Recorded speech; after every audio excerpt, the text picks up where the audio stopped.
நம்ம விஜயவாடா ட்ராவல் வ்ளாக்ல இப்போ பார்ட் 2 இது. பார்ட் 1ல வந்து நம்ம மதனப்பள்ளியிலேருந்து எப்படி கிளம்பி திருப்பதி வழியாக விஜயவாடா ரீச் ஆனால் தான் பார்த்தோம். ஆனால் இந்த வீடியோவில் விஜயவாடாவில் இறங்கினதுக்கப்புறம் எப்படியெல்லாம் நாங்கள் டிரான்ஸ்போர்ட் பிடிச்சி எந்தெந்த பிளேஸ்க்கெல்லாம் போனோம், அதுக்கப்புறம் முக்கியமான கோயில் என்னென்ன சுற்றி பார்த்தோம், கோயில் என்னென்ன மாதிரிலாம் டெக்கரேஷன்ஸ் எல்லாம் வந்து பொங்கலுக்கு பண்ணியிருந்தாங்க அப்படின்றது தான் ஃபுல்லாக டீட்டெயிலாக பார்க்க போகிறோம். நம்ம சரி வாங்க இன்றைக்கான வீடியோக்குள்ளே போகலாம்.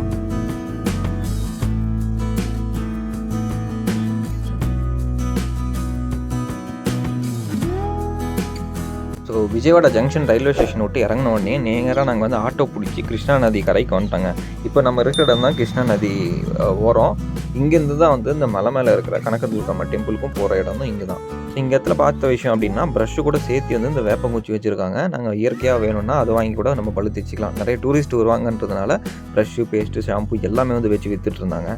கிருஷ்ணா நதி பற்றி சொல்லணும் அப்படின்னா இந்தியாவில் ஓடுற கங்கா, கோதாவரி இந்த நதிகளுக்கு அப்புறம் 3rd லாங்கஸ்ட் ரிவர் வந்து கிருஷ்ணா நதி தான்.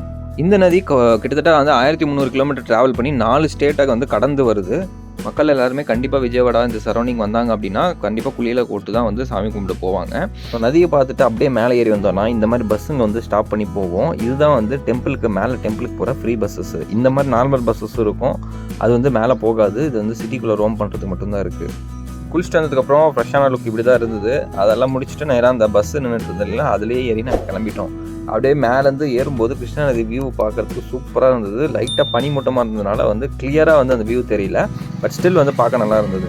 நீங்கள் பஸ்லேயோ கார்லேயோ எதில் வந்தாலுமே வந்து இதுதான் நுழைவாயில். இதில் தான் இந்த இடத்துல தான் வந்து பஸ்ஸு டேர்ன் பண்ணி இதில் நுழைஞ்சி தான் உள்ளே போகும். ஸோ மலை ஏற ஆரம்பிக்கும் போது இந்த டெம்பிள் பற்றி ஷார்ட்டான ஒரு ஹிஸ்ட்ரி சொல்லிடுறேன். இந்த கோயிலோட வரலாறு என்ன சொல்லுது அப்படின்னா, கீழா அப்படின்ற ஒரு யாக்ஷை வந்து துர்கையம்மன் மேலே கடும் தவத்தில் இருக்கிறாங்க. அந்த தவத்தை பார்த்து வியந்து போன துர்கையம்மன் வந்து அவங்க முன்னாடி வந்து நேர்லேயே வந்து காட்சியளிக்கிறாங்க. கீழா முன்னாடி தோன்றிய துர்கையம்மன் வந்து உங்களுக்கு என்ன வரம் வேணும் அப்படின்ற கேட்குறாங்க. அதுக்கு கீழா வந்து வியந்து போன கீழா வந்து நீங்கள் எப்பவுமே வந்து என்னோட நெஞ்சிலே இருக்கணும், அதுதான் என் மனசுலேயே இருக்கணும் அப்படின்ற மாதிரி கேட்குறாங்கன்றவங்களை வந்து கிருஷ்ணா நதி ஓரமாக மலையாக வந்து நீ காட்சி அளிச்சிட்டு நான் வந்து மகிஷாசுரனை வந்து கொன்னதுக்கப்புறம் வந்து நான் வந்து மனசுலேயே இருப்பேன் அப்படின்ற மாதிரி சொல்கிறாங்க.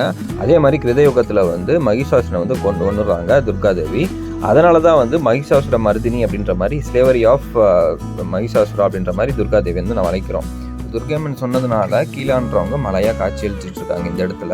அதனால தான் இந்த மலைக்கு பேர் இந்திரகேலாத்ரி அப்படின்னு சொல்கிறாங்க. மேலே இருக்க கடவுள் வந்து துர்கையம்மன். ஸோ கனகதுர்கம்மா அப்படின்னு சொல்லுவாங்க, துர்கமல்லேஸ்வர சுவாமி அப்படின்னு சொல்லுவாங்க. இப்போ டெம்பிளோட ஹிஸ்ட்ரி ஷார்ட்டாக சொல்லியிருக்கேன். ஃபுல் ஹிஸ்ட்ரி வந்து டெம்பிளோட வெப்சைட்டில் இருக்குது, செக் பண்ணி பாருங்கள். ஸோ இப்போ நம்ம வந்து கவுண்டரில் வந்து ஃபோனு, மொபைல் எல்லாமே வந்து கொடுத்துட்டு பேக் லக்கேஜ் எல்லாம் போட்டுட்டு தான் உள்ளே வந்திருக்கோம். நுழைவாயில் என்ட்ரு ஆகும்போதே பார்த்திங்கன்னா ஃபெஸ்டிவலுக்கான டெக்கரேஷன்லாம் நிறைய பண்ணியிருந்தாங்க. போகியும் செலிப்ரேட் பண்ணி முடிச்சிருந்தாங்க. ஆக்சுவலாக இந்த பாயிண்டில் கூட ஃபோன் விட மாட்டாங்க. நான் வந்து சைடு வழியாக போய் இப்போ எடுத்துகிட்டு வந்தேன். ஜஸ்ட்டு டெம்பிளெல்லாம் கவர் பண்ணி காட்டலாம் அப்படின்னு சொல்லிட்டு. உள்ளே பயங்கரமாக டெக்கரேஷன் பண்ணியிருந்தாங்க. ஆக்சுவலி இந்த டெம்பிளுக்கு ரீச் ஆகிறதுக்கு 2 வழி இருக்குது. 3 வழியாக வரலாம். நம்ம ஓன் வெஹிக்கிளில் இல்லை ஃப்ரீ வெஹிக்கிளில் வரலாம். இல்லைனா வந்து இந்த மாதிரி லிஃப்ட் இருக்குது, லிஃப்ட் சர்வீஸ் இருக்குது மேலேருந்து கீழே இறங்குறதுக்கு. அந்த லிஃப்ட் வழியாகவும் வரலாம். லிஃப்ட் வழியாக வந்தால் கீழே ஃபோன் செக் பண்ணுவாங்க, பட் ஸ்டில் ரேண்டமாக ஒருத்தர் செக் பண்ணுவாங்க, ஒருத்தர் பண்ண மாட்டாங்க. நீங்கள் அப்படியே எடுத்துன்னு வரலாம். பட் நாங்கள் வரும்போது எங்களுக்கு கண்டிப்பாக செக் பண்ணாங்க பஸ்ஸில் வந்ததுனால. அதனால் ஃபோன் கவுண்டரில் போட்டு வந்துட்டோம். நான் அதுக்கப்புறம் சாமி தரிசனம் பார்த்ததுக்கப்புறம் வெளியே போய் எடுத்துகிட்டு வந்தேன். ஸோ இப்போ பார்த்திங்கன்னா துர்கையம்மன் வந்து நவராத்திரி ஃபெஸ்டிவல் வந்து விசேஷம். ஸோ அந்த நவராத்திரி ஃபெஸ்டிவலுக்கு விசேஷன்றதுனால இந்த பொங்கலுக்கும் வந்து சைடில் பொங்கப்பானெல்லாம் வச்சு டெக்கரேஷன் பண்ணியிருந்தாலுமே சில பொம்மைகள், கொலு பொம்மைகள்லாம் வந்து செட் அப்படியே வச்சுருந்தாங்க. நிறைய பேர் பார்க்குறதுக்கு சூப்பராக இருந்தது. ஒவ்வொன்றும் அப்படியே நீட்டாக மெயின்டைன் பண்ணி வச்சுருந்தாங்க பொம்மைங்க எல்லாமே. நவராத்திரி டைம் வந்தோம்னா இந்த உள்ளே இருக்க துர்கையம்மனுக்கு வந்து 9 நாளுமே டிஃப்ரெண்டான அலங்காரம் இருக்கும். சூப்பராக இருக்கும் பார்க்குறதுக்கு.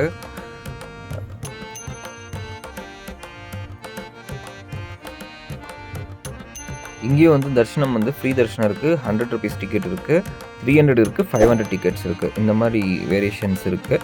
ஸோ இந்த பொங்கல் பண்டிகை அப்படின்றதுனால வந்து நிறைய டெக்கரேஷன் பண்ணி டிஃப்ரெண்ட்டாக இருந்தது. ஸோ நான் வந்து கோபுரம் அதெல்லாம் வந்து ஃபோட்டோ கவர் பண்ணிவிட்டு வச்சுட்டு இருந்தேன். ஸோ இப்போ பார்த்திங்கன்னா பின்னாடி பார்த்திங்கன்னா கொஞ்சம் மங்கலாக தெரியுது செடிங்கெல்லாம். ஏன்னா வந்து மார்னிங் டைம் தான் போனோம், இருந்தாலுமே அந்த ஃபாகினஸ் இருந்தது. டெக்கரேஷன் பற்றி சொல்லியே ஆகணும், வேறு லெவலாக பண்ணியிருந்தாங்க. சங்கராந்திக்கு கீழே பார்த்திங்க அப்படின்னா அந்த ட்ரெடிஷ்னல் கோலமெல்லாம் போட்டிருந்தாங்க. அதுக்கப்புறம் சங்கராந்தி விஷஸ் எல்லாம் எழுதியிருந்தாங்க. அதுக்கப்புறம் பொங்கப்பானை, அதுக்கப்புறம் இந்த ஃபார்மருக்கெல்லாம் வந்து ட்ரிபியூட் பண்ணுற மாதிரி அந்த உழவுற அந்த மாடு இது செட்டப்லாம் புல்லக் கார்ட்ஸ்லாம் வச்சுருந்தாங்க. சூப்பராக இருந்தது. ரேண்டம் கிளிப்ஸ் எடுத்துருக்கேன், அப்படியே கண்டினியூஸாக வீடியோ பாருங்கள்.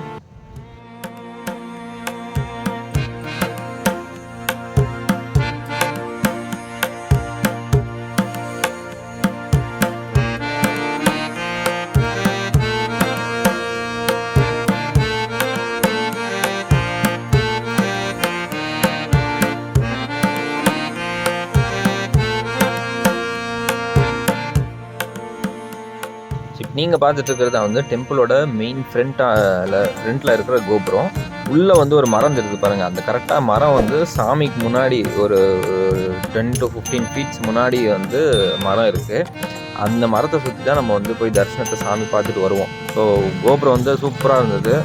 ஃபீடிங் மதர்ஸ் இருந்தாங்கன்னா அவங்க ரூம் தனியாக இருக்குது. அதுக்கப்புறம் ஷாப்ஸ் எல்லாம் இருக்குது, கேலண்டர்ஸ் எல்லாம் பர்ச்சேஸ் பண்ணிக்கலாம். பிரசாதெல்லாம் கொடுத்துட்டு இருந்தாங்க ஒரு பக்கம். ஸோ கோயில் மேலே துர்காம்மன் டெம்பிள் மட்டும் இல்லாமல் சின்ன சின்ன கோயில்கள்லாம் இருந்தது. சிவன், முருகர் இதெல்லாம் கூட இருந்தது. ஸோ அதெல்லாம் கூட நம்ம தரிசனம் பண்ணிட்டு வரலாம். இப்போ நீங்கள் பார்த்துட்டு இருக்கிறது மெயின் டெம்பிள் துர்காம்மனோட விமான கோபுரம் தான் இது.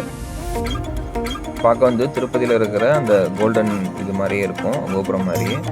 ஸோ அதுக்கப்புறம் சைடில் வந்து பார்த்தீங்கன்னா முருகர் கோயில் இருக்கும். முருகர் கோயில் சுற்றி வந்து மவுண்டெயின் மாதிரி இருக்கும் பார்க்குறதுக்கு. பின்னாடி வந்து நாகக்கல்கள் இருக்கும், அது நீங்கள் தரிசனம் பண்ணிட்டு வரலாம். சாமி தரிசனம் முடிச்சுட்டு ஃபோனெல்லாம் கலெக்ட் பண்ணிக்கிட்டு பேக் எடுத்துக்கிட்டு எல்லாமே நேராக வந்து பஸ் எங்கே ஏறணுமோ அதே இடத்துக்கு வந்துட்டோம். அந்த இடத்துக்கு பக்கத்துலேயே பார்த்தீங்கன்னா இந்த இடத்துல லட்டு கவுண்டர் இருக்கும். நம்ம வந்து இதில் தேவையான லட்டு வாங்கிக்கலாம். அதுக்கப்புறம் கீழே போகிறதுக்கு பஸ் வந்தது, ஏறி கீழே வந்துட்டோம். கீழே வந்ததுக்கப்புறம் இப்போ பார்த்தீங்கன்னா இந்த என்ட்ரன்ஸ் வந்து ஷாப்ஸ் எல்லாம் நிறைய இருக்கும். நம்ம மேலே அங்கே பார்த்தீங்கன்னா ஓம் இருக்கா, அதுதான் வந்து நம்ம பஸ் இறங்கின இடம். கீழே வந்து இந்த ஷாப்ஸ் எல்லாம் இருக்கும். இந்த இடத்துல கூட நம்ம வந்து எதாவது பர்ச்சேஸ் பண்ணிக்கலாம். இந்த ஷாப்ஸ் இருக்கிற இடத்துல நேராக போனீங்க அப்படின்னா அங்கே லிஃப்ட் வரும். அந்த லிஃப்ட்டில் ஏறி கூட நீங்கள் வந்து மேலே நேராக மலை மேலே போயிடலாம். பஸ்ஸில் போகணுன்னு அவசியம் இல்லை. ஸோ இதுவும் ஒரு ஆப்ஷன் இருக்குது. ஸோ நாங்கள் லக்கேஜ் எல்லாம் எடுத்துகிட்டு வந்ததுனால, நிறைய லக்கேஜ் இருந்ததுனால வந்து ஸ்டேஷனுக்கு போயிட்டு க்ளோக் ரூமில் போட்டுட்டு நேராக வந்து அடுத்த கோயிலுக்கு நாங்கள் கிளம்பிட்டோம். அடுத்த கோயிலுக்கு கிருஷ்ணா நதி கிராஸ் பண்ணி தான் பின்பக்கம் போகிற மாதிரி இருந்தது. ஒரு 3/4 மணி நேரம் ஜேர்னி இருந்தது. என்ன கோயில் ஏதுன்றது அடுத்த வீடியோவில் சொல்கிறேன். நம்ம சேனலுக்கு ஃபஸ்ட் டைம் நீங்கள் மறக்காமல் சப்ஸ்கிரைப் பண்ணி பெல் ஐக்கான் ப்ரெஸ் பண்ணிக்கோங்க. இன்னும் சூப்பரான வீடியோவில் உங்களை வந்து மீட் பண்ணுறேன். அண்டில் தென் டாடா பாய்.